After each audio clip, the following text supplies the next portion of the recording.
मना कर देते हैं कि नहीं खाना चाहिए। कहाँ? मथुरा में वृंदावन जाने पर वही सब वहाँ के पंडित जो है, जो संत हैं, वो उन्हें सभी जगह बना किया जाता है। आश्रम, जितने आश्रम है ना, हमेशा के लिए वो कहते हैं कि नहीं खाना चाहिए। नहीं तो ऐसे हाँ, आध्यात्मिक के लिए ना, लेकिन सभी गृहस्थ को ऐसा करते हैं तो गृहस्थ लोग नपुंसक हो जाएंगे। प्रॉब्लम ये है, बच्चा नहीं पैदा कर पाएंगे, सेक्स नहीं कर पाएंगे, उनका अपना पारिवारिक जीवन समाप्त हो जाएगा ना उससे। तो अध्यात्म के लिए तो मान लीजिए एक तरह से ठीक है, वैराग के लिए तो ठीक है कि उतना नहीं रह गया, लेकिन सभी गृहस्थों को ऐसा करने लगेंगे तो फिर तो दिक्कत हो जाएगी। ये भी और चर्मरोग से बचने का फिर उपाय भी करना पड़ेगा ना। चर्मरोग से कैसे बचेंगे? प्यास से चर्मरोग से आदमी बचता है। प्यास से जो है इसके कारण जो है सर्दी, खांसी, जुकाम इन सबसे भी बचता है। एक औषधि भी है प्याज, बहुत बड़ी औषधि है। आयुर्वेद में इसका बहुत गुणगान किया गया है। इसे कई मतलब 100 के आसपास के रोगों का इलाज है प्याज से। कोलेस्ट्रॉल को प्याज जो है समाप्त करता है।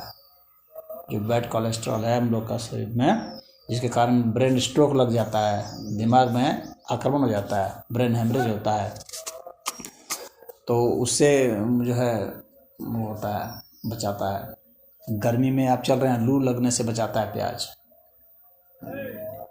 गर्मी में अगर आप चल रहे हैं ना तो आपको लू नहीं लगेगी प्याज से।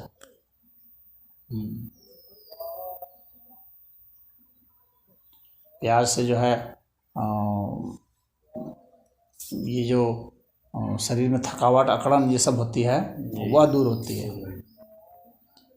अब प्याज से वो तो शरीर में टेस्टोस्टेरोन बढ़ता है, यानी मर्दाना शक्ति बढ़ती है, और उस शक्ति से आदमी सिर्फ सेक्स पावर में ही नहीं प्रयोग होता। सेक्स पावर में तो खैर बहुत अच्छा है, जिसका तुरंत ही जीवपात होता है तो उसका लंबे समय तक चला जाएगा, लंबे समय तक सेक्स कर सकता है।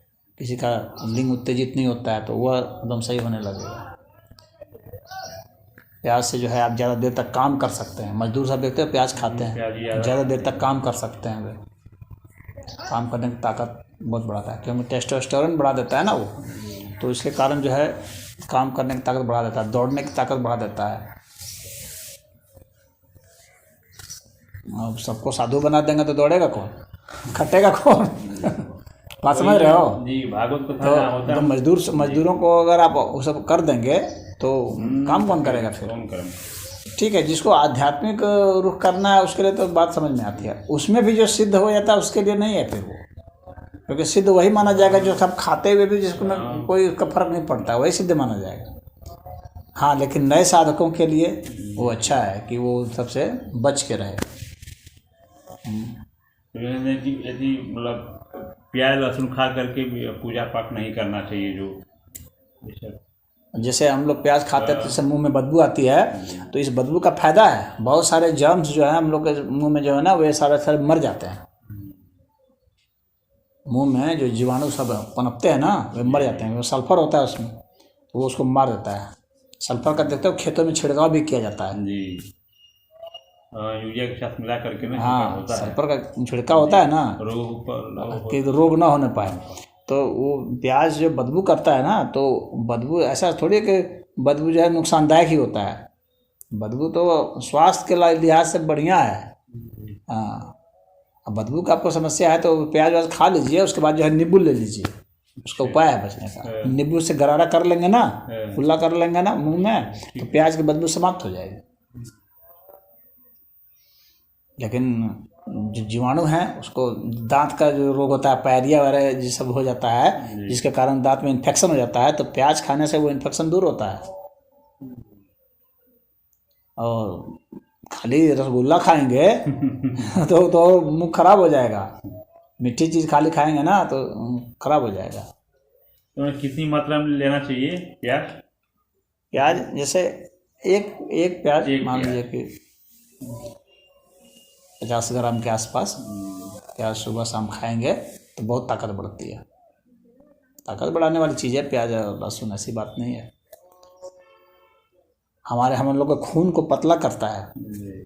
खून को पतला करता है तो क्या होता है कि नस नाड़ी में रुकता नहीं है, खून बहता रहता है। प्याज जो है खून में बहता रहेगा।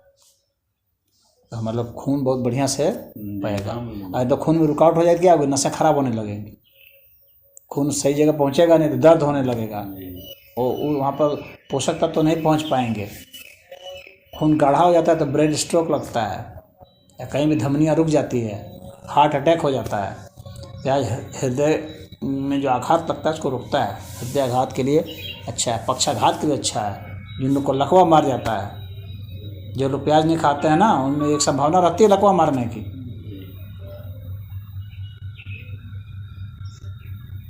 तो ये प्रकृति ने दिया है तो उसका उपयोग है ना। वह तो मान लो कि भागवत ये सब में लिखा हुआ है कि राक्षस से ये बना है, हड्डियों से जो है कि मतलब हाँ, उत्पत्ति हुई है, तो वो इसलिए वो सब आलंकारिक अर्थ में किया है। हाँ, राक्षस से प्याज थोड़ी उत्पन्न हुआ है। प्याज का अगर हम लोग वैज्ञानिक रूप से आधार देंगे, ये वनस्पति है ना, तो वनस्पति जो है ये मनुष्यों से पहले आया है। मनुष्यों से अगर देखा जाए वैज्ञानिक दृष्टिकोण से, तो वनस्पतियों की उत्पत्ति मनुष्यों से पहले हुई है, और प्याज मनुष्यों से पहले आया। मनुष्य जब धरती पर आया भी नहीं था तो प्याज था। जंतुओं से पहले की वनस्पतियां हैं। वनस्पतियां मनुष्यों पर आधारित नहीं, मनुष्य आधारित है वनस्पतियों पर। अगर मनुष्य एक भी नहीं रहेगा तो भी वनस्पतियां रहेंगी, उनको मनुष्य क्या लेना देना है, क्या काम है, मनुष्य को काम है उससे लेना देना। तो ये तो प्याज की उत्पत्ति फिर राक्षस से कैसे होगी? वहाँ पर राक्षस एक अलंकारिक है, वो काम वासना का जो है ना, वो राक्षस है, क्योंकि असली राक्षस तो वही है हम लोग के लिए सोचा जाए तो। कामुकता जो है वो एक तरह से राक्षस है, हम लोग को राक्षस बनाता है, तो उस अर्थ में उसको किया गया। तो आध्यात्मिक प्रगति के लिए तो ठीक है, प्याज और लहसुन जो है उससे परहेज करना तो उचित है। और वहाँ पर समझाने के लिए, क्योंकि सामान्य आदमी को क्या समझाएंगे, सामान्य आदमी को ऐसे राक्षस और भूत और प्रेत इन्हीं सब से समझाया जाता है, और देवी देवता के अर्थ से, समझ रहे हो। सामान्य आदमी तो ये सब जो पुराण लिखे गए हैं सामान्य आदमी को लिखे गए हैं, ये सब वैज्ञानिक बुद्धि वालों के लिए वैसा नहीं लिखे गए उसमें बहुत सारा विरोधाभास भी आ जाता है।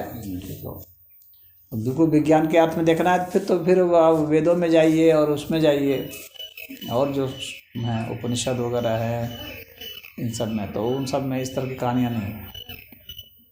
लेकिन यहाँ पर जो कहानी है तो सामान्य लोगों को उससे भयभीत करने के लिए है, और उसको उससे छुड़ाने के लिए है, कि अपवित्र बतलाने के लिए।